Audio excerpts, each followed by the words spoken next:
ਵਧਾਇਓ, ਘੱਟ ਨਹੀਂ ਵਧਾਇਓ।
ਹੁਣ ਕੌਣ ਰੋਕੂ ਖਾਲਸਾ ਦੀ ਤਲਵਾਰ ਨੂੰ।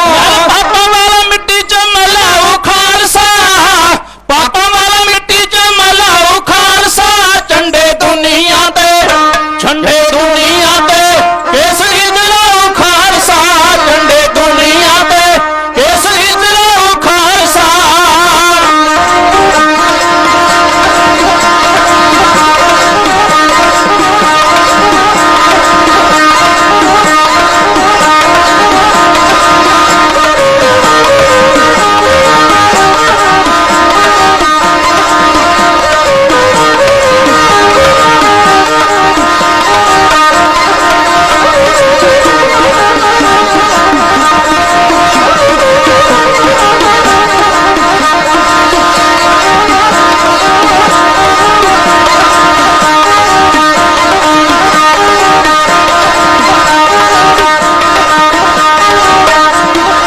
ਉਹ ਸੁਰ ਸਿੰਘ ਵਾਲੇ ਹਰਪਾਲ ਸਿੱਖੀ ਸ਼ਾਨ ਨੂੰ, ਚਾੜੀ ਪਹੁੰਚਿਆ ਨੇ ਖੰਜ ਨੂਣ ਤੇ ਤੂਫਾਨ ਨੂੰ। ਸੁਰ ਸਿੰਘ ਵਾਲਿਆ ਹਰਪਾਲ ਸਿੱਖੀ ਸ਼ਾਨ ਨੂੰ, ਚਾੜੀ ਪਹੁੰਚਿਆ ਨੇ ਖੱਜ ਨੂਣ ਤੇ ਤੂਫਾਨ ਨੂੰ। ਉਹ ਸੁਰ ਸਿੰਘ ਵਾਲੇ ਹਰਪਾਲ ਸਿੱਖੀ ਸ਼ਾਨ ਨੂੰ, ਚਾੜੀ ਪਹੁੰਚਿਆ ਨੇ ਖੰਜ ਨੂਣ ਤੇ ਤੂਫਾਨ ਨੂੰ। ਸੁਰ ਸਿੰਘ ਵਾਲਿਆ ਹਰਪਾਲ ਸਿੱਖੀ ਸ਼ਾਨ ਨੂੰ, ਚਾੜੀ ਪਹੁੰਚਿਆ ਨੇ ਖੱਜ ਨੂਣ ਤੇ ਤੂਫਾਨ ਨੂੰ। ਘੁੰਮਣ ਜਾਂਦਾ ਤਲੀ ਤੇ ਡੰਗਾਉ ਖਾਲਸਾ, ਘੁੰਮਣ ਜਾਂਦਾ ਤਲੀ ਤੇ ਡੰਗਾਉ ਖਾਲਸਾ, ਝੰਡੇ ਦੁਨੀਆ ਤੇ, ਝੰਡੇ ਦੁਨੀਆ ਤੇ ਕੇਸਰੀ ਜਲਾਉ ਖਾਲਸਾ, ਝੰਡੇ ਦੁਨੀਆ ਤੇ ਕੇਸਰੀ ਜਲਾਉ ਖਾਲਸਾ, ਝੰਡੇ ਦੁਨੀਆ ਤੇ ਕੇਸਰੀ ਜਲਾਉ ਖਾਲਸਾ।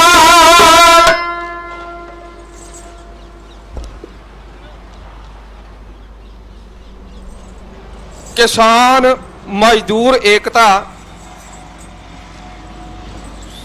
ਜਥੇਬੰਦੀ ਦੇ ਵੱਲੋਂ ਸਰਕਾਰ ਦੇ ਵਿਰੁੱਧ ਆਪਣੇ ਹੱਕਾਂ ਪ੍ਰਤੀ ਜਾਗਦੀਆਂ ਜ਼ਮੀਰਾਂ ਵਾਲੇ ਜਿਨ੍ਹਾਂ ਨੇ ਇਹ ਸ਼ੰਭੂ ਬਾਰਡਰ ਦੇ ਉੱਤੇ ਇਹ ਮੋਰਚਾ ਲਾਇਆ, ਤਕਰੀਬਨ 1 ਮਹੀਨੇ ਤੋਂ ਉੱਤੇ ਦਾ ਸਮਾਂ ਹੋ ਚੁੱਕਾ। ਇਸ ਮੋਰਚੇ ਦੇ ਵਿੱਚ ਅੱਜ ਜੁੜ ਬੈਠੇ ਇਕੱਤਰ ਹੋਏ ਸੰਗਤ ਰੂਪ ਦੇ ਵਿੱਚ ਗੁਰੂ ਪਿਆਰਿਓ, ਆਓ ਸਭ ਤੋਂ ਪਹਿਲਾਂ ਬਾਜਾਂ ਵਾਲੇ ਸਤਿਗੁਰੂ ਸ਼ਹੀਦ ਪਿਤਾ ਦੇ ਪੁੱਤਰ, ਸ਼ਹੀਦ ਪੁੱਤਰਾਂ ਦੇ ਪਿਤਾ ਸਰਬੰਸ ਸਦਾਨੀ ਬਾਜਾਂ ਵਾਲੇ ਤਾਜਾਂ ਵਾਲੇ ਦਸ਼ਮੇਸ਼ ਪਿਤਾ ਗੁਰੂ ਗੋਬਿੰਦ ਸਿੰਘ ਮਹਾਰਾਜ, ਉਹਨਾਂ ਦਾ ਬਖਸ਼ਿਸ਼ ਕੀਤਾ ਹੋਇਆ ਫਤਿਹ ਦਾ ਨਾਰਾ ਬੁਲੰਦ ਕਰੀਏ। ਜਿਤਨੇ ਕਿ ਵੇ ਸਰੀਰ ਇਸ ਪੰਡਾਲ ਦੇ ਵਿੱਚ ਜੁੜ ਬੈਠੇ ਇਕੱਤਰ ਹੋਏ ਹੋ, ਕੋਈ ਵੀ ਰਸਨਾ ਬਾਂਝੀ ਰਾਇਆ ਹੈ, ਜੇ ਬੁਲੰਦ ਆਵਾਜ਼ ਦੇ ਵਿੱਚ ਫਤਿਹ ਦਾ ਜਵਾਬ ਫਤਿਹ ਦੇ ਵਿੱਚ ਦਿਓ। ਆਖੋ ਜੀ ਵਾਹਿਗੁਰੂ ਜੀ ਕਾ ਖਾਲਸਾ, ਵਾਹਿਗੁਰੂ ਜੀ ਕੀ ਫਤਿਹ। ਗੁਰੂ ਮਹਾਰਾਜ ਨੇ ਕਿਰਪਾ ਕੀਤੀ ਹੈ ਆਪ ਜਾਗਦੀਆਂ ਜ਼ਮੀਰਾਂ ਵਾਲਿਆਂ ਦੇ ਉੱਤੇ, ਕਿਉਂਕਿ ਗੁਰੂ ਪਿਆਰਿਓ ਇਸ ਪੰਡਾਲ ਦੇ ਅੰਦਰ ਭਾਵੇਂ ਜੀਵਾਂ ਦੀ ਗਿਣਤੀ ਜਿਹੜੀ ਆ, ਇਨਸਾਨਾਂ ਦੀ ਗਿਣਤੀ ਜਿਹੜੀ ਆ ਉਹ ਘੱਟ ਆ, ਪਰ ਇਹ ਜਾਗਦੀਆਂ ਜ਼ਮੀਰਾਂ ਵਾਲੇ ਨੇ। ਸੰਤ ਜਰਨੈਲ ਸਿੰਘ ਜੀ ਖਾਲਸਾ ਭਿੰਡਰਾਂ ਵਾਲੇ ਅਕਸਰ ਇਹ ਗੱਲ ਕਿਹਾ ਕਰਦੇ ਸਨ ਕਿ ਮੈਂ ਸਰੀਰਕ ਮੌਤ ਨੂੰ ਮੌਤ ਨਹੀਂ ਮੰਨਦਾ, ਬੰਦੇ ਦੀ ਜ਼ਮੀਰ ਤਾਂ ਮਰ ਜਾਣਾ ਉਹਦੀ ਅਸਲੀ ਮੌਤ ਹੈ। ਜਦੋਂ ਜ਼ਮੀਰ ਮਰ ਗਈ, ਤੁਰਿਆ ਫਿਰਦਾ ਬੰਦਾ ਵੀ ਜਿਹੜਾ ਉਹ ਇੱਕ ਲਾਸ਼ ਹੈ, ਮੁਰਦਾ ਹੋਣ ਦੇ ਬਰਾਬਰ ਹੈ। ਤੇ ਜਾਗਦੀਆਂ ਜ਼ਮੀਰਾਂ ਵਾਲੇ ਜਿਨ੍ਹਾਂ ਨੇ ਆਪਣੇ ਹੱਕਾਂ ਪ੍ਰਤੀ ਸਰਕਾਰ ਦੇ ਵਿਰੁੱਧ ਰੋਸ ਵਜੋਂ ਇਹ ਧਰਨਾ ਲਾਇਆ, ਕਿਉਂਕਿ ਜੋ ਸਰਕਾਰ ਨੇ ਕਾਲੇ ਕਾਨੂੰਨ ਬਿੱਲ ਪਾਸ ਕੀਤੇ ਨੇ ਉਹ ਆਪਾਂ ਸਾਰਿਆਂ ਨੂੰ ਪਤਾ ਹੈ। 1 ਮਹੀਨੇ ਤੋਂ ਉੱਪਰ ਦਾ ਸਮਾਂ ਹੋ ਗਿਆ ਇਹ ਮੋਰਚਾ ਚੱਲ ਰਹੇ ਨੂੰ। ਬਹੁਤ ਚੜ੍ਹਦੀ ਕਲਾ ਵਾਲੇ ਬੁਲਾਰੇ ਜਿਹੜੇ ਨੇ ਇੱਥੋਂ ਹਾਜ਼ਰੀਆਂ ਲਵਾ ਚੁੱਕੇ ਨੇ, ਔਰ ਅੱਜ ਦਾਸਾਂ ਨੂੰ ਵੀ ਮੌਕਾ ਮਿਲਿਆ ਆਪ ਸੰਗਤਾਂ ਦੇ ਦਰਸ਼ਨ ਦੀਦਾਰੇ ਕਰਨ ਵਾਸਤੇ ਇਸ ਮੋਰਚੇ ਦੇ ਵਿੱਚ ਹਾਜ਼ਰੀ ਭਰਨ ਦਾ ਸਬੱਬ ਬਣਿਆ। ਕਿਉਂਕਿ ਗੁਰੂ ਪਿਆਰਿਓ ਇਹ ਗੁਰੂ ਦੀ ਕਿਰਪਾ ਹੋਵੇ ਤਾਂ ਫੇਰ ਹੀ ਇਹ ਸਬੱਬ ਜਿਹੜਾ ਬਣਦਾ, ਇਹ ਸਮਾਂ ਬਣਦਾ। ਗੁਰੂ ਨੇ ਕਿਰਪਾ ਕੀਤੀ, ਆਪ ਸੰਗਤਾਂ ਦੀ ਸੇਵਾ ਦੇ ਵਿੱਚ ਹਾਜ਼ਰ ਹੋਏ ਆ। ਕੁਝ ਕੁ ਸਮਾਂ, ਜਿਤਨਾ ਕੁ ਸਮਾਂ ਹੁਕਮ ਹੋਇਆ, ਉਸੇ ਅਨੁਸਾਰ ਕੁਝ ਇਤਿਹਾਸ ਦੇ ਪੱਤਰੇ ਆਪ ਸੰਗਤਾਂ ਦੇ ਨਾਲ ਸਾਂਝੇ ਕਰਨ ਦਾ ਯਤਨ ਕਰਾਂਗੇ। ਕਦੇ ਗੁਰੂ ਪਿਆਰਿਓ ਸਮਾਂ ਸੇ ਜਦੋਂ ਸਾਡੇ ਬਜ਼ੁਰਗਾਂ ਦੇ ਕੋਲ ਇੰਨੇ ਸਾਧਨ ਵੀ ਨਹੀਂ ਸਨ, ਹੱਥਾਂ ਦੇ ਨਾਲ ਮਿਹਨਤ ਕਰ ਕਰਕੇ ਇਹ ਧਰਤੀ ਨੂੰ ਵਾਹੀ ਯੋਗ ਬਣਾਇਆ, ਤੇ ਅੱਜ ਸਰਕਾਰ ਇਹ ਬਿੱਲ ਜਿਹੜੀ ਆ ਉਹ ਪਾਸ ਕਰ ਦਿੰਦੀ ਆ, ਕਾਨੂੰਨ ਬਣਾ ਦਿੰਦੀ ਆ ਕਿ ਜ਼ਮੀਨਾਂ ਦੇ ਮਾਲਕ ਜਿਹੜੇ ਨੇ ਉਹ ਆਪ ਹੀ ਜਿਹੜੇ ਨੇ ਮਜ਼ਦੂਰਾਂ ਵਾਂਗ ਆਪਣੀਆਂ ਜ਼ਮੀਨਾਂ ਦੇ ਵਿੱਚ ਕੰਮ ਕਰਨਗੇ।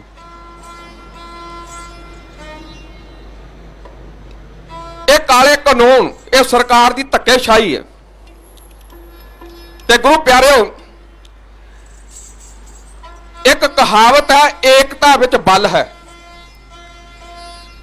ਜੇ ਏਕਤਾ ਬਣਾ ਕੇ ਰੱਖਾਂਗੇ ਤੇ ਸਾਨੂੰ ਇਹਨਾਂ ਮੋਰਚਿਆਂ ਦੇ ਵਿੱਚੋਂ ਕੋਈ ਨਾ ਕੋਈ ਹੱਲ ਜਿਹੜਾ ਉਹ ਜ਼ਰੂਰ ਮਿਲੇਗਾ। ਕਿਉਂਕਿ ਉਂਗਲ ਇੱਕ ਹੈ, ਇੱਕ ਉਂਗਲ ਨੂੰ ਹਰੇਕ ਕੋਈ ਤੋੜ ਦਿੰਦਾ, ਤੇ ਜਿਸ ਵੇਲੇ ਇਹ ਇਕੱਠੀਆਂ ਹੋ ਜਾਂਦੀਆਂ ਘੁਸੁੰਨ ਬਣ ਜਾਂਦਾ, ਫਿਰ ਇਹ ਟੁੱਟਦੀਆਂ ਨਹੀਂ, ਫਿਰ ਇਹ ਜਬਾੜਾ ਭੰਨਣ ਦੇ ਕੰਮ ਆਉਂਦਾ। ਇਸ ਕਰਕੇ ਜੇ ਏਕਤਾ ਰਹੀ, ਪਰ ਬਹੁਤ ਅਫਸੋਸ ਦੀ ਗੱਲ ਹੁੰਦੀ ਹੈ ਕਿ ਐਡੇ ਵੱਡੇ ਪੱਧਰ ਦੇ ਉੱਤੇ ਇਹ ਮੋਰਚਾ ਜੋ ਲੱਗਾ ਹੈ, ਗਿਣਤੀ ਜਿਹੜੀ ਆ ਬਹੁਤ ਘੱਟ ਹੈ।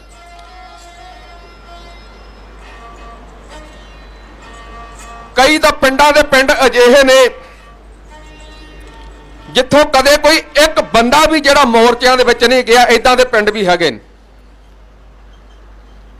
ਤੇ ਇਹ ਮੋਰਚੇ ਜਿਹੜੇ ਨੇ ਕਿਸੇ ਇਕੱਲੇ ਬੰਦੇ ਵਾਸਤੇ ਨਹੀਂ ਲੱਗੇ ਹੋਏ, ਇਹ ਸਮੁੱਚੇ ਪੰਜਾਬੀਆਂ ਦੇ ਵਾਸਤੇ ਨੇ, ਕਿਸਾਨੀ ਵਾਸਤੇ, ਮਜ਼ਦੂਰਾਂ ਵਾਸਤੇ, ਕਿਤੇ ਇਕੱਲੇ ਬੰਦੇ ਵਾਸਤੇ ਇਹ ਮੋਰਚਾ ਨਹੀਂ ਲੱਗਾ ਹੋਇਆ ਕਿਸੇ ਇਕੱਲੇ ਬੰਦੇ ਨੂੰ ਇਹਦਾ ਕੋਈ ਲਾਹਾ ਮਿਲਣਾ। ਸੋ ਆਓ ਮੈਂ ਆਪ ਸੰਗਤਾਂ ਦੇ ਸਨਮੁਖ ਸਿੱਖ ਇਤਿਹਾਸ ਦੇ ਸੁਨਹਿਰੀ ਪੱਤਰਿਆਂ ਦੇ ਵਿੱਚੋਂ ਗੁਰੂ ਪਿਆਰੇ ਕੁਝ ਕੁ ਪੰਨੇ ਆਪ ਸੰਗਤਾਂ ਦੇ ਨਾਲ ਸਾਂਝੇ ਕਰਨ ਦਾ ਯਤਨ ਕਰਾਂ। ਦਸਮੇਸ਼ ਪਿਤਾ ਗੁਰੂ ਗੋਬਿੰਦ ਸਿੰਘ ਮਹਾਰਾਜ ਜੀ ਨੇ ਖਾਲਸੇ ਪੰਥ ਦੀ ਸਿਰਜਣਾ ਕੀਤੀ। ਇਹ ਖਾਲਸਾ ਜਿਹੜਾ ਸਰਕਾਰ ਦੀਆਂ ਅੱਖਾਂ ਦੇ ਵਿੱਚ ਰੜਕਦਾ ਰਿਹਾ, ਹਰ ਸਮੇਂ ਦੀ ਸਰਕਾਰ ਦੇ ਵੱਲੋਂ ਇਹਦੇ ਉੱਤੇ ਜ਼ੁਲਮ ਹੋਇਆ, ਇਹਨੂੰ ਖਤਮ ਕਰਨ ਦੇ ਯਤਨ ਕੀਤੇ ਗਏ। ਸ਼ਾਇਰ ਕਹਿੰਦਾ ਉਹ ਕੌਮ ਨਹੀਂ ਕਦੇ ਵੀ ਖਤਮ ਹੁੰਦੇ ਜਿਸ ਦਾ ਸਦਾ ਨਿਸ਼ਾਨਾ ਬੁਲੰਦ ਹੋਵੇ। ਜਿਹੜੀ ਕੌਮ ਦਾ ਪਿਤਾ ਸ਼ਹੀਦ ਹੋਵੇ ਤੇ ਸ਼ਹੀਦੀ ਅੱਗੋਂ ਫਰਜ਼ੰਦ ਹੋਵੇ, ਸੇਜਾ ਛੱਡ ਕੇ ਸੱਥਰ ਪਿਛਾਏ ਜਿਹੜਾ ਸੂਲਾ ਉੱਤੇ ਵੀ ਜਿਹਨੂੰ ਆਨੰਦ ਹੋਵੇ, ਉਸ ਦੀ ਕੌਮ ਮਕਾਏਗੀ ਮੰਜ਼ਿਲਾਂ ਨੂੰ ਭਾਵੇਂ ਬਿਖਰਾ ਨੂਰ ਦੀ ਪੰਧ ਹੋਵੇ। ਗੁਰੂ ਕੇ ਲਾਲਾ ਨੇ ਹਿੱਕਾ ਢਾਹ ਕੇ ਸੰਘਰਸ਼ ਕੀਤਾ, ਸੰਘਰਸ਼ ਲੜੇ, ਹਿੱਕਾਂ ਦੇ ਵਿੱਚ ਗੋਲੀਆਂ ਖਾਧੀਆਂ, ਪਰ ਗੁਰੂ ਪਿਆਰਿਓ ਇਹ ਕਦੇ ਵੀ ਡੋਲੇ ਨਹੀਂ, ਥਿੜਕੇ ਨਹੀਂ, ਘਬਰਾਏ ਨਹੀਂ।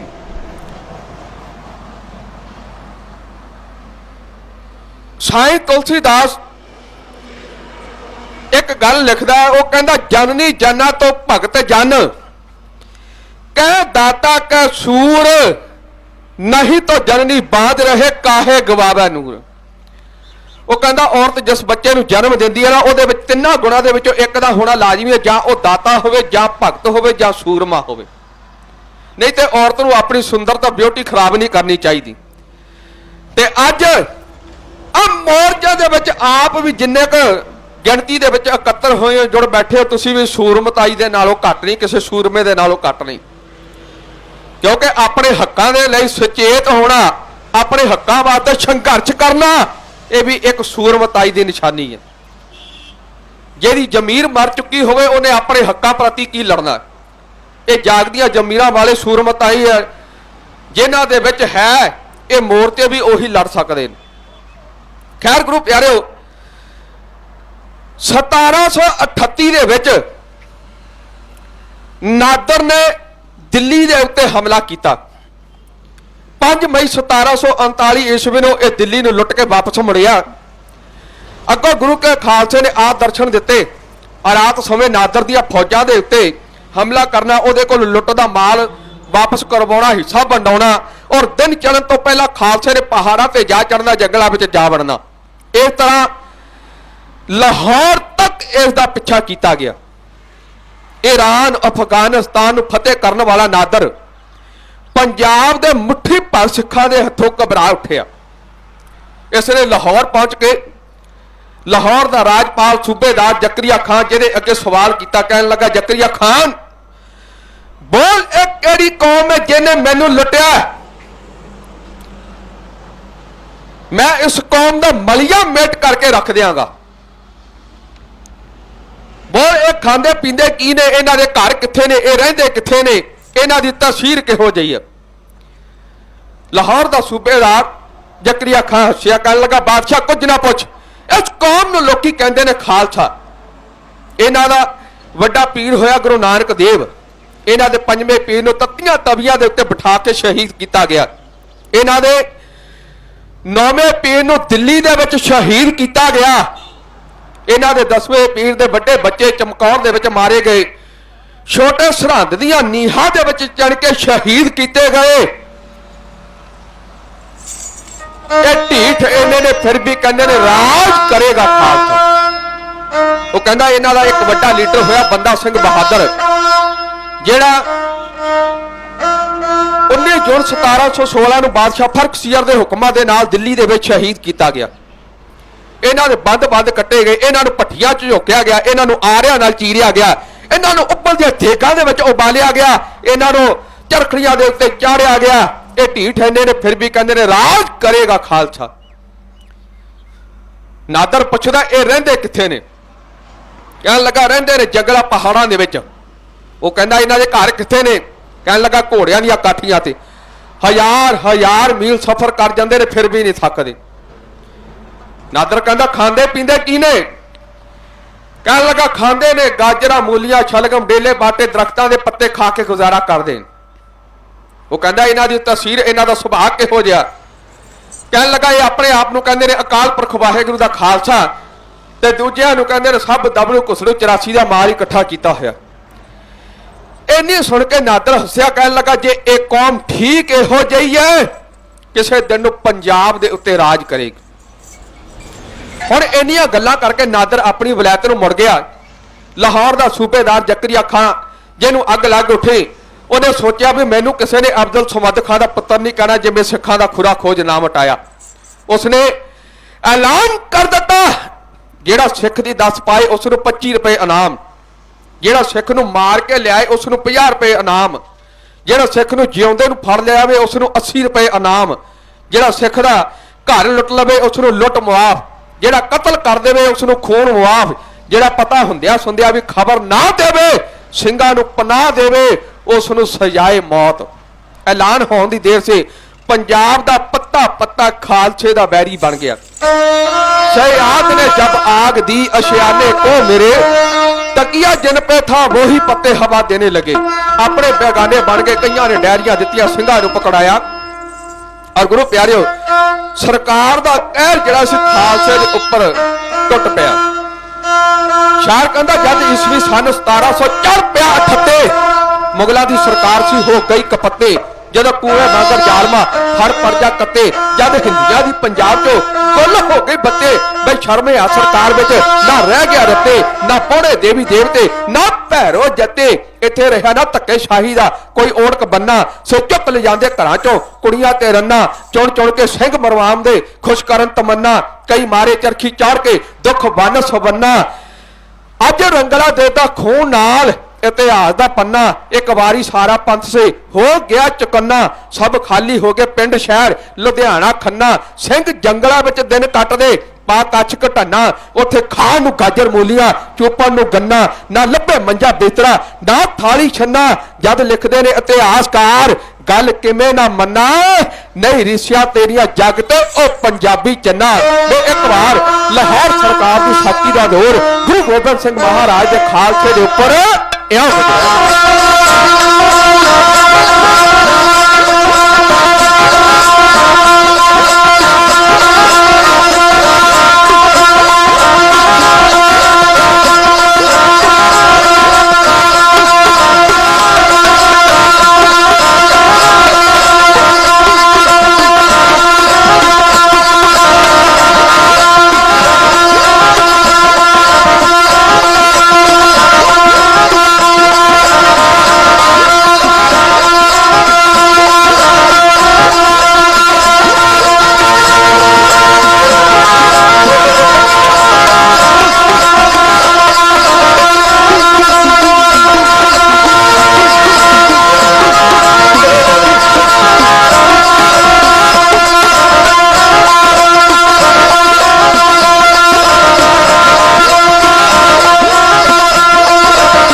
ਪਿਆਰਿਓ, ਅੱਜ ਆਪਾਂ ਇਹ ਮੋਰਚਾ ਲਾ ਕੇ ਬੈਠੇ ਆ, ਇਹਦੀ ਲੋੜ ਕਿਉਂ ਪਈ? ਅੱਜ ਆਪਾਂ ਏਕਤਾ ਦੀ ਗੱਲ ਕਰਦੇ ਆ, ਪਰ ਇੱਕ ਗੱਲ ਪੱਕੀ ਆ, ਜੇ ਕਿਤੇ ਇਹੀ ਏਕਤਾ 84 ਵੇਲੇ ਵਿਖਾਈ ਹੁੰਦੀ ਤੇ ਅੱਜ ਇਸ ਤਰ੍ਹਾਂ ਧਰਨੇ ਲਾ ਕੇ ਨਾ ਬਹਿਣਾ ਪੈਂਦਾ। ਉਹ 20ਵੀਂ ਸਦੀ ਦੇ ਮਹਾਨ ਸੂਰਬੀਰ ਯੋਧੇ ਜਰਨੈਲ ਸੰਤ ਗਿਆਨੀ ਜਰਨੈਲ ਸਿੰਘ ਜੀ ਖਾਲਸਾ ਪਿੰਡਾਂ ਵਾਲੇ, ਜਿਨ੍ਹਾਂ ਨੇ 18 ਮੰਗਾਂ ਜਿਹੜੀਆਂ ਸੀ ਰੱਖੀਆਂ। ਇਹ ਗੁਰੂ ਪਿਆਰਿਓ, ਇੱਕ ਮੰਗ ਸਿੱਖਾਂ ਵਾਸਤੇ ਸੀ ਕਿ ਦਰਬਾਰ ਸਾਹਿਬ ਅੰਮ੍ਰਿਤਸਰ ਸਾਹਿਬ ਨੂੰ ਪਵਿੱਤਰ ਸ਼ਹਿਰ ਦਾ ਦਰਜਾ ਜਿਹੜਾ ਉਹ ਦੇ ਦਿੱਤਾ ਜਾਏ, ਤੇ ਬਾਕੀ 17 ਦੀਆਂ 17 ਮੰਗਾਂ ਜਿਹੜੀਆਂ ਸੀ ਉਹ ਪੰਜਾਬ ਦੇ ਹੱਕਾਂ ਪ੍ਰਤੀ ਸਨ। ਤੇ ਜੇ ਕਿਤੇ ਉਦੋਂ ਏਕਤਾ ਵਿਖਾਈ ਹੁੰਦੀ, ਇਹ ਮੰਗਾਂ ਲਾਗੂ ਹੋ ਜਾਂਦੀਆਂ, ਮਨਜ਼ੂਰ ਹੋ ਜਾਂਦੀਆਂ, ਤੇ ਅੱਜ ਇਸ ਤਰ੍ਹਾਂ ਧਰਨੇ ਨਾ ਲਾਉਣੇ ਪੈਂਦੇ। ਪੰਜਾਬ ਦੇ ਸੈਂਟਰ ਦੀ ਸਰਕਾਰ ਜਿਹੜੀ ਹੈ ਸਾਡੇ ਦੇਸ਼ ਦੀ, ਉਹਦੇ ਕੰਨਾਂ ਤੇ ਜੋ ਨਹੀਂ ਸੜਕ ਦੀ ਬੋਲੀ ਹੋਈ ਬੈਠੀ ਹੈ। 1 ਮਹੀਨੇ ਤੋਂ ਉੱਤੇ ਦਾ ਸਮਾਂ ਹੋ ਗਿਆ ਇਹ ਧਰਨਾ ਲੱਗੇ ਨੂੰ, ਮੋਰਚਾ ਲੱਗੇ ਨੂੰ, ਪਰ ਸਰਕਾਰ ਜਿਹੜੀ ਆ ਉਹ ਟੱਸ ਤੋਂ ਮੱਸ ਨਹੀਂ ਹੋਈ। ਕਿਉਂਕਿ ਸਰਕਾਰ ਜਿਹੜੀ ਆ ਉਹ ਬੋਲੀ ਹੋ ਚੁੱਕੀ ਆ। ਪਰ ਗੁਰੂ ਪਿਆਰਿਓ, ਉਹਨੂੰ ਇਹ ਨਹੀਂ ਪਤਾ ਬਈ ਸਰਕਾਰ ਨੇ ਮੱਥਾ ਕਿਹਦੇ ਨਾਲ ਲਾਇਆ। ਇਹ ਪੰਜਾਬੀ ਨੇ, ਜਿਹੜੇ ਡਟ ਜਾਣ ਇੱਕ ਵਾਰ ਫਿਰ ਪਿੱਛੇ ਨਹੀਂ ਮੁੜਦੇ। ਇਹ ਸਾਡਾ ਅੱਜ ਤੱਕ ਦਾ ਇਤਿਹਾਸ ਗਵਾਹ ਹੈ, ਇਤਿਹਾਸ ਦੱਸਦਾ। ਇਹ ਜਦੋਂ ਡਟ ਜਾਂਦੇ ਨੇ ਫਿਰ ਪਿਛਾਂਹ ਨਹੀਂ ਮੁੜਦੇ। ਇਹ ਗੁਰੂ ਦੀ ਕਿਰਪਾ ਇਹਨਾਂ ਦੇ ਉੱਤੇ। ਇਹ ਚੱਲ ਰਿਹਾ ਰੇਲ ਗੱਡੀਆਂ ਨੂੰ ਛਾਤੀਆਂ ਢਾਹ ਕੇ ਰੋਕ ਦਿੰਦੇ ਨੇ, ਹਿੱਕਾਂ ਢਾਹ ਕੇ ਗੋਲੀਆਂ ਖਾ ਲੈਂਦੇ ਨੇ, ਫਿਰ ਪਿੱਛੇ ਨਹੀਂ ਮੁੜਦੇ। ਕਿਉਂਕਿ ਆਪਣੇ ਹੱਕਾਂ ਪ੍ਰਤੀ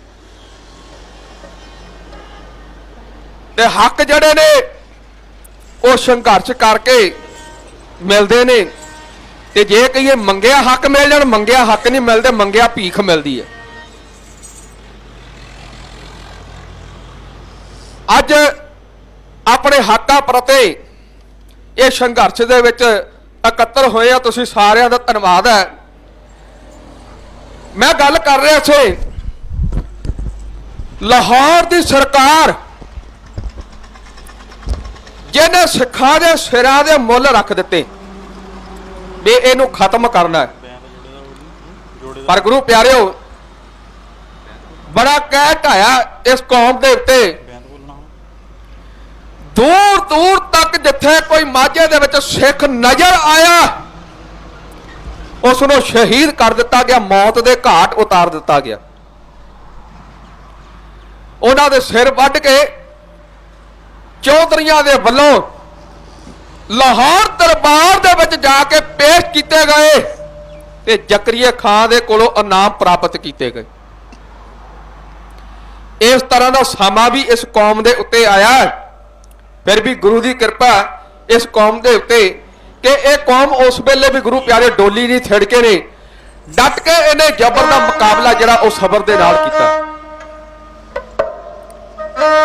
ਇਤਿਹਾਸ ਦੱਸਦਾ, ਇੱਕ ਵਾਰ 20 ਸਿੰਘਾਂ ਦਾ ਜਥਾ ਪਹਾੜਾਂ ਤੋਂ ਤੁਰਦਾ ਹੋਇਆ ਪਿੰਡ ਘਣੀਆਂ ਰੰਧਾਵਿਆਂ ਦੇ ਆ ਉਤਰਿਆ।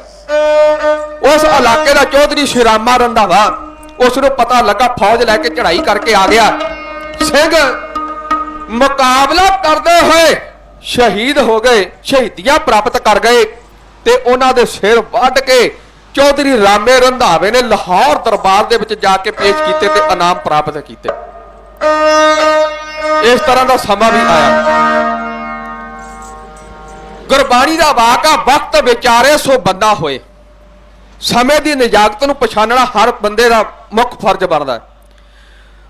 ਹੁਣ ਸਿੰਘਾਂ ਨੇ ਸਮੇਂ ਨੂੰ ਵੇਖਿਆ, ਸਮੇਂ ਨੂੰ ਪਹਿਚਾਣਿਆ। ਖਾਸ ਕਰਕੇ ਮਾਝੇ ਦੇ ਇਲਾਕੇ ਦੇ ਵਿੱਚ ਜਿਹੜੇ ਸਿੰਘ ਸੀ ਨਾ, ਉਹ ਇਲਾਕਾ ਜਿਹੜਾ ਸੀ ਖਾਲੀ ਕਰ ਗਏ। ਦਿੱਲੀ ਆਗਰਾ ਲੰਘ ਗਏ, ਹਾਂਸੀ ਹਿਸਾਰ ਨੂੰ ਚਲੇ ਗਏ, ਬੀਕਾਨੇਰ ਦੇ ਝੱਲਾਂ ਦੇ ਵਿੱਚ ਜਾ ਬੈਠੇ ਤੇ ਇਧਰ ਸਰਕਾਰ ਨੇ ਐਲਾਨ ਕਰ ਦਿੱਤਾ ਵੀ ਮਾਝੇ ਦੇ ਸਿੰਘ ਜਿਹੜੇ ਨੇ ਉਹ ਖਤਮ ਕਰ ਦਿੱਤੇ ਗਏ। ਸਾਡੇ ਪਵਿੱਤਰ ਗੁਰਧਾਮ ਸ੍ਰੀ ਤਰਨਤਾਰਨ ਸਾਹਿਬ, ਸ੍ਰੀ ਅੰਮ੍ਰਿਤਸਰ ਦਰਬਾਰ ਸਾਹਿਬ, ਜਿੱਥੇ ਪੁਲਿਸ ਦੇ ਪਹਿਰੇ ਲਾ ਦਿੱਤੇ, ਨਾਕੇ ਲਾ ਦਿੱਤੇ ਗਏ, ਔਰ ਗੁਰੂ ਪਿਆਰਿਓ ਨੌਜਵਾਨਾਂ ਨੂੰ ਦਰਸ਼ਨ ਇਸ਼ਨਾਨ ਵੀ ਨਹੀਂ ਕਰਨ ਦਿੱਤੇ ਜਾਂਦੇ। ਕੌਮ ਦੇ ਨੌਜਵਾਨ ਤਿਲ ਮਿਲਾ ਉੱਠੇ। ਸ਼ਾਇਰ ਕਹਿੰਦਾ ਬੋਤਾ ਸਿੰਘ ਸਰਦਾਰ ਸਿੰਘ, ਉਹਦਾ ਪਿੰਡ ਪੜਾਣਾ, ਉਹਦੇ ਨਾਲ ਇੱਕ ਗਰਜਾ ਸਿੰਘ ਸੀ ਰੰਗ ਰੇਟਾ ਰਾਣਾ, ਉਹ ਅੰਮ੍ਰਿਤਸਰ ਨੂੰ ਤੁਰ ਪਏ। ਤੱਕ ਸਮਾਂ ਸੁਹਾਣਾ, ਉਹਨਾਂ ਵੇਖਿਆ ਜਾ ਹਰਮੰਦਰ ਵਿੱਚ ਬੈਠਾ ਜਰਵਾਣਾ, ਉਹਨਾਂ ਵੇਖ ਕੇ ਸਭ ਕੁਝ ਸਹਿ ਲਿਆ, ਮਨ ਗੁਰੂ ਦਾ ਭਾਣਾ, ਪਰ ਸੀਨੇ ਵਿੱਚ ਅੱਗ ਲੱਗ ਗਈ, ਨਾ ਖਾਦਾ ਖਾਣਾ। ਗੁਰੂ ਪਿਆਰਿਓ ਤਰਨ ਤਾਰਨ ਤੋਂ ਝਬਾਲ ਨੂੰ ਜਾਣ ਵਾਲੀ ਸੜਕ ਦੇ ਉੱਤੇ ਇੱਕ ਪਿੰਡ ਆਉਂਦਾ ਨੂਰਦੀਨ ਦੀ ਸਰਾਂ। ਕੌਮ ਦੇ ਮਹਾਨ ਵਿਦਵਾਨ ਭਾਈ ਸਾਹਿਬ ਭਾਈ ਸੰਤੋਖ ਸਿੰਘ ਜੀ ਉਸੇ ਨਗਰ ਦੇ ਹੋਏ ਨੇ, ਜਿਨ੍ਹਾਂ ਨੇ ਮਹਾਨ ਗ੍ਰੰਥ ਗੁਰਪ੍ਰਤਾਪ ਸੂਰਜ ਲਿਖਿਆ। ਪਿੰਡ ਤੋਂ ਬਾਹਰ ਮੇਨ ਸੜਕ ਲੰਘ ਰਹੀ, ਸੜਕ ਦੇ ਨਾਲ ਸੰਘਣੇ ਦਰਖਤਾਂ ਦਾ ਜ਼ਖੀਰਾ। ਦੋ ਸਿੰਘ ਬਾਬਾ ਬੋਤਾ ਸਿੰਘ ਤੇ ਗਰਜਾ ਸਿੰਘ ਜਿਹੜੇ ਨੂਰਦੀਨ ਦੀ ਸਰਾਂ ਅੱਡੇ ਦੇ ਵਿੱਚ ਰੁਕੇ ਹੋਏ ਨੇ। ਦਿਨ ਦਾ ਝੜਾ ਹੋ ਚੱਲਿਆ। ਇਹ ਦੋਵੇਂ ਸਿੰਘ ਜਿਹੜੇ ਸੀ ਇੱਕ ਝੜੀ ਦੇ ਵਿੱਚ ਜਾ ਬੜੇ, ਬੈਠ ਕੇ ਕੁਝ ਵਿਚਾਰਾ ਕਰ ਰਹੇ ਨੇ। ਬੈਠ ਕੇ ਕੁਝ ਵਿਚਾਰਾ ਕਰ ਰਹੇ ਨੇ। ਅਚਾਨਕ ਸੜਕ ਤੋਂ ਦੋ ਰਾਹੀ ਲੰਘਦੇ ਨੇ।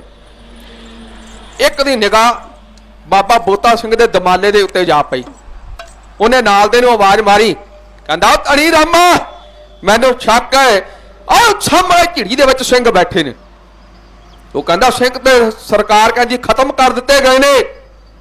ਕਹਿੰਦਾ ਨਹੀਂ, ਨੀਲੇ ਦਸਤਾਰੇ ਕੇਸਰੀ ਬਾਣੇ ਲੱਕਾਂ ਨੂੰ ਕਮਰ ਕਸੇ ਇਹ ਸਿੰਘ ਨੇ ਤਾਂ ਹੋਰ ਕੌਣ ਨੇ। ਔਰ ਇਹ ਆਵਾਜ਼ਾਂ ਜਿਹੜੀਆਂ ਨੇ ਸਿੰਘਾਂ ਦੇ ਕੰਨਾਂ ਦੇ ਵਿੱਚ ਜਾ ਪੈਂਦੀਆਂ ਨੇ, ਜਿਵੇਂ ਰਾਹੀ ਗੱਲਾਂ ਕਰਦੇ ਨੇ, ਉਹ ਆਵਾਜ਼ ਸਿੰਘਾਂ ਦੇ ਕੰਨਾਂ ਤੱਕ ਪਹੁੰਚਦੀ ਹੈ। ਉਹ ਸਾਰੀ ਵਾਰਤਾ ਨੂੰ ਕਵਿਤਾ ਦੇ ਰੂਪ ਦੇ ਵਿੱਚ ਢਾਡੀ ਜਥਾ ਆਪ ਸੰਗਤਾਂ ਦੀ ਸੇਵਾ ਦੇ ਵਿੱਚ ਇਉਂ ਕਹਿ ਰਹੇ।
ਵਿੱਚ ਗੱਲਾਂ ਕਰਦੇ ਨੇ। ਇੱਕ ਨੇ ਨਾਲ ਦੇ ਨੇ ਆਵਾਜ਼ ਮਾਰੀ ਵੇ ਮੈਨੂੰ ਸ਼ੱਕ ਹੈ ਉਹ ਸਾਹਮਣੇ ਝਿੜੀ ਦੇ ਵਿੱਚ ਸਿੰਘ ਬੈਠੇ ਨੇ। ਦੂਜਾ ਕਹਿੰਦਾ ਨਹੀਂ ਸਿੰਘ ਤਾਂ ਸਰਕਾਰ ਕਹਿੰਦੀ ਖਤਮ ਹੋ ਗਏ ਨੇ। ਨਾਲ ਦਾ ਕਹਿੰਦਾ ਨਹੀਂ ਨੀਲੇ ਦਸਤਾਰੇ ਕੇਸਰੀ ਬਾਣੇ ਲੱਕਾਂ ਨੂੰ ਕਮਰ ਕੱਸੇ ਇਹ ਸਿੰਘ ਨੇ ਤਾਂ ਹੋਰ ਕੌਣ ਨੇ। ਉਹ ਕਹਿੰਦਾ ਐਵੇਂ ਕੋਈ ਬਹਿਰੂਪੀਆ ਹੋਣਗੇ ਸਿੰਘਾਂ ਦੇ ਨਾਮ ਨੂੰ ਲੱਜ ਲਾਉਂਦੇ ਫਿਰਦੇ ਨੇ ਉਹ ਕਦੇ ਸਿੰਘ ਵੀ ਲੁੱਕ ਕੇ ਬੈਠਦੇ ਨੇ। ਇਹ ਆਵਾਜ਼ਾਂ ਜਿਹੜੀਆਂ ਸਿੰਘਾਂ ਦੇ ਕੰਨਾਂ ਤੱਕ ਪਹੁੰਚਦੀਆਂ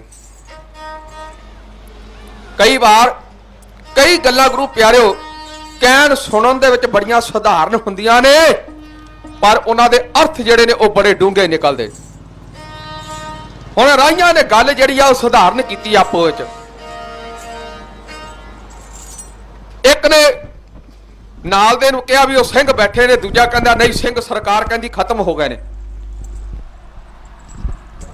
ਉਹ ਕਹਿੰਦਾ ਨਹੀਂ ਨੀਲੇ ਦਸਤਾਰੇ ਕੇਸਰੀ ਬਾਣੇ ਲੱਕਾਂ ਨੂੰ ਕਮਰ ਕੱਸੇ ਇਹ ਸਿੰਘ ਨਹੀਂ ਤਾਂ ਹੋਰ ਕੌਣ ਨੇ। ਉਹ ਕਹਿੰਦਾ ਐਵੇਂ ਬਹਿਰੂਪੀਏ ਹੋਣਗੇ ਗਿੱਦੜ ਹੌਂਕਦੇ ਫਿਰਦੇ ਨੇ ਸ਼ੇਰਾਂ ਦੀ ਖੱਲ ਪਾ ਕੇ ਉਹ ਕਦੇ ਸਿੰਘ ਵੀ ਲੁੱਕ ਕੇ ਬੈਠਦੇ ਨੇ। ਸ਼ੇਰ ਤਾਂ ਹਮੇਸ਼ਾ ਮੈਦਾਨ ਦੇ ਵਿੱਚ ਗੱਜਦੇ ਨੇ। ਜਿਸ ਵੇਲੇ ਇਹ ਆਵਾਜ਼ਾਂ ਹੁਣ ਸਿੰਘਾਂ ਦੇ ਕੰਨਾਂ ਤੱਕ ਪਹੁੰਚਦੀਆਂ ਨੇ ਸਰਦਾਰ ਗਰਜਾ ਸਿੰਘ ਨੇ ਗੁੱਸੇ ਦੇ ਵਿੱਚ ਆ ਕੇ ਡਾਂਗ ਫੜ ਲਈ। ਬਾਬਾ ਬੋਤਾ ਸਿੰਘ ਕਹਿਣ ਲੱਗੇ ਉਹ ਗਰਜਾ ਸਿਆ ਹਰ ਕੰਮ ਕਰਨ ਤੋਂ ਪਹਿਲਾਂ ਕੁਝ ਸੋਚ ਲੈਣਾ ਚਾਹੀਦਾ ਰਾਹੀ ਠੀਕ ਕਰਦੇ ਨੇ। ਬਾਬਾ ਬੋਤਾ ਸਿੰਘ ਨੇ ਆਪਣੇ ਸਾਥੀ ਗਰਜਾ ਸਿੰਘ ਨੂੰ ਕੁਝ ਕਿਉਂ ਕਹਿ ਰਹੇ।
ਹੁਣ ਗੁਰੂ ਪਿਆਰਿਓ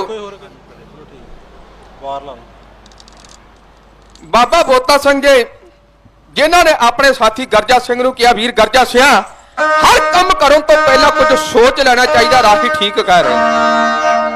ਔਰ ਗੁਰੂ ਪਿਆਰਿਓ ਹੁਣ ਦੋਵੇਂ ਸਿੰਘਾਂ ਨੇ ਆਪੋ ਵਿੱਚ ਗੁਰਮਤਾ ਕੀਤਾ, ਵਿਚਾਰ ਕੀਤੀ ਬਈ ਸਰਕਾਰ ਕਹਿੰਦੀ ਹੈ ਬਈ ਸਿੰਘ ਜਿਹੜੇ ਨੇ ਮਾਝੇ ਦੇ ਖਤਮ ਕਰ ਦਿੱਤੇ ਗਏ ਨੇ, ਕੋਈ ਅਜਿਹੀ ਖੇਡ ਖੇਡੀਏ ਜਿਹਦੇ ਨਾਲ ਇੱਕ ਵਾਰ ਸਰਕਾਰ ਦੇ ਕੰਨ ਖੁੱਲ ਜਾਣ, ਸਰਕਾਰ ਨੂੰ ਪਤਾ ਲੱਗ ਜਾਏ ਵੀ ਸਿੰਘ ਜਿਹੜੇ ਖਤਮ ਨਹੀਂ ਹੋਏ, ਸਿੰਘ ਚੜ੍ਹਦੀ ਕਲਾ ਦੇ ਵਿੱਚ ਨੇ। ਔਰ ਗੁਰੂ ਪਿਆਰਿਓ ਦੋਵੇਂ ਸਿੰਘਾਂ ਨੇ ਆਪੋ ਵਿੱਚ ਗੁਰਮਤਾ ਕਰਕੇ ਮੇਨ ਸੜਕ ਦੇ ਉੱਤੇ ਆ ਕੇ ਨਾਕਾ ਲਾ ਲਿਆ, ਇੱਕ ਕੇਸਰੀ ਨਿਸ਼ਾਨ ਝਲਾ ਦਿੱਤਾ, ਬੋਰਡ ਲਿਖ ਕੇ ਲਾ ਦਿੱਤਾ ਵੀ ਇੱਥੇ ਰਾਜ ਖਾਲਸੇ ਦਾ ਹੋ ਗਿਆ, ਹਰ ਕੋਈ ਜਾਣ ਵਾਲਾ ਟੈਕਸ ਦੇ ਕੇ ਜਾਏ। ਗੱਡੇ ਨੂੰ ਆਨਾ ਖੋਤੇ ਨੂੰ ਪੈਸਾ ਟੈਕਸ ਲਾ ਦਿੱਤਾ ਗਿਆ। ਸਿੰਘ ਹੁਣ ਨਾਕਾ ਲਾ ਕੇ ਖੜੇ ਨੇ ਤੇ ਜਿਸ ਵੇਲੇ ਰਾਹੀ ਆਏ ਉਹਨਾਂ ਨੇ ਵੇਖੇ ਸਿੰਘ ਹੈਰਾਨ ਪਰੇਸ਼ਾਨ ਬਈ ਸਰਕਾਰ ਤੇ ਕਹਿੰਦੀ ਸੀ ਕਿ ਮਾਝੇ ਦੇ ਸਿੰਘ ਖਤਮ ਕਰ ਦਿੱਤੇ ਗਏ ਨੇ, ਇਹ ਕਿੱਧਰੋਂ ਆ ਗਏ? ਪਰ ਸਿੰਘਾਂ ਦੇ ਅੱਗੇ ਬੋਲਣ ਦੀ ਜ਼ਰੂਰਤ ਕਿਸੇ ਨੇ ਨਹੀਂ ਕੀਤੀ। ਜਿਹੜਾ ਕੋਈ ਆਵੇ ਟੈਕਸ ਦੇ ਕੇ ਮਸੂਲ ਦੇ ਕੇ ਤੁਰਦਾ ਬਣੇ। ਇਸੇ ਤਰ੍ਹਾਂ ਸਮਾਂ ਗੁਜ਼ਰ ਗਿਆ। ਬਾਬਾ ਬੋਤਾ ਸਿੰਘ ਆਪਣੇ ਸਾਥੀ ਗਰਜਾ ਸਿੰਘ ਨੂੰ ਕਹਿਣ ਲੱਗੇ ਵੀਰ ਗਰਜਾ ਸਿਆ ਸਰਕਾਰ ਨੇ ਪਹਿਲੇ ਬੜੇ ਟੈਕਸ ਲਾ ਰੱਖੇ ਨੇ, ਆਪਾਂ ਉੱਤੇ ਹੋਰ ਟੈਕਸ ਲਾ ਦਿੱਤਾ। ਸਰਕਾਰ ਇਹਦੇ ਨਾਲ ਟੱਚ ਤੋਂ ਮੱਛ ਨਹੀਂ ਹੋਈ, ਕੋਈ ਨਵੀਂ ਖੇਡ ਖੇਡੀਏ ਜਿਹਦੇ ਨਾਲ ਇੱਕ ਵਾਰੀ ਸਰਕਾਰ ਨੂੰ ਪਤਾ ਲੱਗ ਜਾਏ, ਸਰਕਾਰ ਦੇ ਕੰਨ ਖੁੱਲ ਜਾਣ। ਅੱਜ ਵੀ ਆਪਾਂ ਵੇਖਦੇ ਆ ਨਾ 1 ਮਹੀਨੇ ਤੋਂ ਉੱਪਰ ਦਾ ਸਮਾਂ ਹੋ ਗਿਆ, ਅਜੇ ਤੱਕ ਸਰਕਾਰ ਟੱਚ ਤੋਂ ਮੱਛ ਨਹੀਂ ਹੋਈ, ਸਰਕਾਰ ਬੋਲੀ ਹੋਈ ਬੈਠੀ ਹੈ। ਹੁਣ ਬਾਬਾ ਬੋਤਾ ਸਿੰਘ ਤੇ ਗਰਜਾ ਸਿੰਘ ਜਿਨ੍ਹਾਂ ਨੇ ਆਪੋ ਵਿੱਚ ਗੁਰਮਤਾ ਕੀਤਾ ਤੇ ਬਾਬਾ ਬੋਤਾ ਸਿੰਘ ਨੇ ਕਾਗਜ਼ ਕਲਮ ਲੈ ਕੇ ਲਾਹੌਰ ਦਾ ਸੂਬੇਦਾਰ ਜ਼ਕਰੀਆ ਖਾਨ ਜੀ ਨੂੰ ਇੱਕ ਚਿੱਠੀ ਲਿਖੀ ਹੈ। ਗਿਆਨੀ ਗਿਆਨ ਸਿੰਘ ਜੀ ਪੰਥ ਪ੍ਰਕਾਸ਼ ਦੇ ਵਿੱਚ ਲਿਖਦੇ ਨੇ, ਸਿੰਘ ਨੇ ਚਿੱਠੀ ਦੇ ਵਿੱਚ ਲਿਖਿਆ ਮੇਰਾ ਨਾਂ ਹੈ ਸਿੰਘ ਬੋਤਾ, ਮੈਂ ਰਾਹ ਦੇ ਵਿੱਚ ਖਲੋਤਾ, ਮੇਰੇ ਹੱਥ ਵਿੱਚ ਛੋਟਾ ਮੋਟਾ ਮੈਂ ਆਨਾ ਲੈਂਦਾ ਗੱਡਾ ਤੇ ਪੈਸਾ ਲੈਂਦਾ ਖੋਤਾ, ਕਹਿੰਦੀ ਭਾਬੀ ਖਾਨੋ ਨੂੰ ਤੇਰਾ ਦੇਵਰ ਹੈ ਸਿੰਘ ਬੋਤਾ। ਔਰ ਗੁਰੂ ਪਿਆਰਿਓ ਇਹ ਚਿੱਠੀ ਜਿਹੜੀ ਸੀ ਲਾਹੌਰ ਨੂੰ ਜਾਣ ਵਾਲੇ ਰਾਹੀਆਂ ਦੇ ਹੱਥ ਲਾਹੌਰ ਦਰਬਾਰ ਦੇ ਵਿੱਚ ਪਹੁੰਚਾ ਦਿੱਤੀ ਗਈ। ਜਿਸ ਵੇਲੇ ਇਹ ਚਿੱਠੀ ਲਾਹੌਰ ਦਰਬਾਰ ਦੇ ਵਿੱਚ ਗਈ ਇੱਕਦਮ ਕਚਹਿਰੀ ਦੇ ਵਿੱਚ ਛਨਾਟਾ ਛਾ ਗਿਆ। ਸ਼ਾਰਕਾਂ ਦਾ ਚਿੱਠੀ ਪੜ੍ਹੀ ਨਵਾਬ ਨੇ ਬੋਤਾ ਸਿੰਘ ਘੱਲੇ, ਉਹਦੇ ਸੀਨੇ ਵਿੱਚ ਅੱਗ ਲੱਗ ਗਈ, ਮੱਚੀ ਤਰ ਥੱਲੇ, ਉਹਨੇ ਗੁੱਸੇ ਵਿੱਚ ਪੱਪ ਮਾਰਿਆ, ਉੱਥੇ ਧਰਤੀ ਹੱਲੇ। ਉਹਨੇ ਕਿਹਾ ਸਿੱਖ ਮਰਦੂਦ ਨੇ ਅੱਜ ਗੱਲ ਅਠੱਲੇ, ਉਸ ਫੌਜਦਾਰ ਝੱਟ ਸੱਦਿਆ ਖੜਕਾਈ ਟੱਲੇ, ਉਹ ਕਹਿੰਦਾ ਸੁਣੀਆ ਜਰਾ ਜਲਾਲ ਦੀਨਾ ਗੱਲ ਹੋਈ ਹੈ ਬੱਲੇ, ਦੋ ਸਿੱਖ ਬੜੇ ਗੁਸਤਾਖ ਨੇ ਉਹਨਾਂ ਸੜਕ ਹੈ ਮੱਲੇ, ਉਹ ਖੜੇ ਮਸੂਲ ਗ੍ਰਾਮ ਦੇ ਸਭ ਜਨਤਾ ਠੱਲੇ, ਜਾ ਲੈ ਜਾ 100 ਗੱਭਰੂ ਬਲਵਾਨ ਹਠੱਲੇ, ਅੱਜ ਟੁਕੜੇ ਟੁਕੜੇ ਕਰ ਦਿਓ ਰਣ ਪਾ ਦਿਓ ਜੱਲੇ, ਜਿਵੇਂ ਪੇਂਡੂ ਮੁੰਡੇ ਭੋਰ ਦੇ ਮੱਕੀ ਦੀ ਛੱਲੇ। ਸੱਦ ਕੇ ਫੌਜਦਾਰ ਜਲਾਲਦੀਨ ਨੂੰ ਬੜਾ ਸਖਤ ਹੁਕਮ ਕੀਤਾ ਗਿਆ ਵੀ ਐਸੇ ਵੇਲੇ ਫੌਜ ਲੈ ਕੇ ਨੂਰਦੀਨ ਦੀ ਸਰਾਂ ਦੇ ਉੱਤੇ ਚੜ੍ਹਾਈ ਕੀਤੀ ਜਾਏ, ਜਾਂ ਤੇ ਸਿੰਘਾਂ ਨੂੰ ਮੈਦਾਨ ਦੇ ਵਿੱਚ ਘੇਰ ਕੇ ਖਤਮ ਕੀਤਾ ਜਾਏ, ਜਾਂ ਉਹਨਾਂ ਨੂੰ ਜਿਉਂਦਿਆਂ ਨੂੰ ਗ੍ਰਿਫਤਾਰ ਕਰਕੇ ਮੇਰੇ ਸਾਹਮਣੇ ਲਿਆ ਕੇ ਪੇਸ਼ ਕੀਤਾ ਜਾਏ। ਫੌਜਦਾਰ ਜਲਾਲਦੀਨ ਜਿਹਨੇ ਆਪਣੇ ਨਾਲ 194 ਸਿਪਾਹੀ ਲਏ ਨੇ, ਚੜ੍ਹਾਈ ਕਰ ਦਿੱਤੇ, ਆ ਕੇ ਨੂਰਦੀਨ ਦੀ ਸਰਾਂ ਨੂੰ ਘੇਰਾ ਪਾ ਲਿਆ।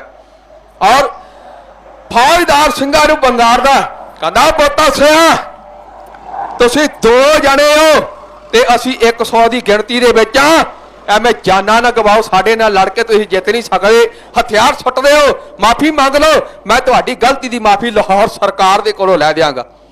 ਬਾਬਾ ਬੋਤਾ ਸਿੰਘ ਨੇ ਜਿਸ ਵੇਲੇ ਇੰਨੀ ਗੱਲ ਸੁਣੀ ਕਹਿਣ ਲੱਗਿਆ ਫੌਜਦਾਰਾ ਸਿੰਘ ਮਾਫੀਆਂ ਮੰਗਣੀਆਂ ਨਹੀਂ ਜਾਣਦੇ, ਸਿੰਘਾਂ ਵਾਸਤੇ 2 ਹੀ ਕੰਮ ਨੇ, ਫਤਿਹ ਜਾਂ ਸ਼ਹੀਦੀ। ਉਹ ਜੇ ਫੌਜ ਲੈ ਕੇ ਚੜ੍ਹਾਈ ਕਰਕੇ ਆਇਆ ਤੇ ਮਰਦਾਂ ਵਾਲੀ ਗੱਲ ਕਰ, ਅਸੀਂ 2 ਜਣੇ ਆ, ਸਾਡੇ ਮੁਕਾਬਲੇ ਤੇ 4 ਚੌਰਵੇਂ ਸਿਪਾਹੀ ਭੇਜ, ਫਿਰ ਤੈਨੂੰ ਦਸੀਏ ਲੜਾਈ ਕਿਵੇਂ ਲੜੀ ਦੀ ਹੈ। ਫੌਜਦਾਰ ਨੇ 94 ਜੇ 4 ਸਿਪਾਹੀ ਭੇਜੇ ਤੇ ਸਿੰਘਾਂ ਨੇ ਫਿਰ ਗੁਰੂ ਪਿਆਰਿਓ ਪਿੱਠਾਂ ਜੋੜ ਲਈਆਂ, ਹੱਥ ਦੇ ਵਿੱਚ 7-7 ਫੁੱਟ ਲੰਮੇ ਛੋਟੇ ਮੋਂਗਲੀਆਂ ਦੀ ਸ਼ੇਪ ਦੇ, ਜਿਸ ਤਰ੍ਹਾਂ ਦੀਆਂ ਮੋਂਗਲੀਆਂ ਪਹਿਲਵਾਨ ਅਖਾੜਿਆਂ ਦੇ ਵਿੱਚ ਘਮਾਉਂਦੇ ਨੇ, ਲੱਗੇ ਫਿਰ ਡਾਂਗ ਵਰਨ ਤੇਰੇ ਜਿੱਥੇ ਪੈਂਦੀ ਹੈ। ਉਹ 4 ਦੇ 4 ਜਿਹੜੇ ਸੀ ਧਰਤੀ ਦੇ ਉੱਤੇ ਲਟਾ ਕੇ ਰੱਖ ਦਿੱਤੇ। ਸਿੰਘਾ ਫਿਰ ਬੰਗਾਰਿਆ, ਹੁਣ 8 ਸਿਪਾਹੀ ਭੇਜ, 8 ਉਹ ਖਤਮ ਕੀਤੇ, 8 ਹੋਰ ਆਏ ਉਹ ਵੀ ਮਾਰੇ। ਸਿੰਘਾਂ ਨੇ ਫਿਰ ਬੰਗਾਰਿਆ ਫੌਜਦਾਰਾ ਹੁਣ 10 ਸਿਪਾਹੀ ਭੇਜ, 10 ਹੋਰ ਆਏ। ਸਿੰਘਾਂ ਐਸੀਆਂ ਡਾਂਗਾ ਪਾਈਆਂ ਵੇ ਵੇਖਣ ਵਾਲੇ ਵੀ ਜਿਹੜੇ ਸੀ ਆ ਛੱਜ ਕਰ ਉੱਠੇ, ਉਹ ਵੀ ਵੇਖਦਿਆਂ 10 ਜਿਹੜੇ ਸੀ ਸੁਸਰੀ ਦੀ ਤਰ੍ਹਾਂ ਧਰਤੀ ਦੇ ਉੱਤੇ ਸਮਾ ਕੇ ਰੱਖ ਦਿੱਤੇ। ਹੁਣ ਜਿਸ ਵੇਲੇ 100 ਦੇ ਵਿੱਚੋਂ 30 ਮਾਰੇ ਗਏ ਨਾ, ਬਾਕੀ ਬਚੇ 70 ਸਾਰੀ ਫੌਜ ਦੇ ਵਿੱਚ ਹਲਚਲ ਮਚ ਗਈ। ਕਹਿਣ ਲੱਗੇ ਜਨਾਬ ਇਸ ਤਰ੍ਹਾਂ ਸਿੰਘ ਕਾਬੂ ਨਹੀਂ ਆਉਣ ਲੱਗੇ ਕਿ ਇਸ ਤਰ੍ਹਾਂ ਸਾਨੂੰ ਸਾਰਿਆਂ ਨੂੰ ਮਰਵਾ ਕੇ ਛੱਡੋਗੇ। ਜੇ ਸਿੰਘਾਂ ਨੂੰ ਕਾਬੂ ਕਰਨਾ ਤੇ ਇੱਕੋ ਵਾਰ ਇਹਨਾਂ ਦੇ ਉੱਤੇ ਹਮਲਾ ਕੀਤਾ ਜਾਏ। फिर किसी फौजदार ने इको बार हमला करने वास्ते हुक्म दे दिता और गुरु प्यारे मुगलों ने आके जोश के अंदर अल्लाहू अकबर क्या अली दे नारे लाए ने और दूजे पासे गुरु गोबिंद सिंह महाराज दे लाला ने तक्या बैरी नूं आए ने जोश दे विच बड़ी वीर हदी बाणी दछ बरमोहे है शुभ कर्मां ते काबू ना टरो और सो जब जाए रहो निश्चय कर अपनी जीत करो। हाँ सिख ही अपने मन को ये लालच हो गुण ता उतरो जब आपकी औद निधान बने आप हीरान में तब जूझ मरो कह के बस सिंगारे छड़े सत श्री अकाल दे जकारे और एक पासे गुरु गोबिंद सिंह महाराज दे 2 लाल और दूजे पासे 70 मुगल सिपाही मैं मैदान के अंदर गबरूआ दा लोहा ते लोहा खड़का पर बड़ा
ਸਿੰਘ ਇੰਨਾ ਵਧੀਆ ਡਟ ਕੇ ਲੜ ਗਏ ਵੇ ਵੇਖਣ ਵਾਲੇ ਵੀ ਜਿਹੜੇ ਸੀ ਆਸ਼ ਕਰ ਉੱਠੇ। ਸ਼ਾਇਰ ਕਹਿੰਦਾ ਕੌਮ ਦੀ ਜ਼ਿੰਦਗੀ ਖਾਤਰ ਮਨ ਮਾਰਨਾ ਪੈਂਦਾ, ਆਜ਼ਾਦੀ ਜਿੱਤਣੇ ਲਈ ਕਈ ਵਾਰੀ ਹਾਰਨਾ ਪੈਂਦਾ। ਉਹ ਗੁਰੂ ਕੇ ਲਾਲ ਆਪਣੀਆਂ ਜਾਨਾਂ ਨਿਸ਼ਾਵਰ ਕਰ ਗਏ, ਪਰ ਇੱਕ ਵਾਰ ਸਰਕਾਰ ਦੇ ਕੰਨ ਖੋਲ ਗਏ, ਸਰਕਾਰ ਨੂੰ ਦੱਸ ਗਏ ਵੀ ਸਿੰਘ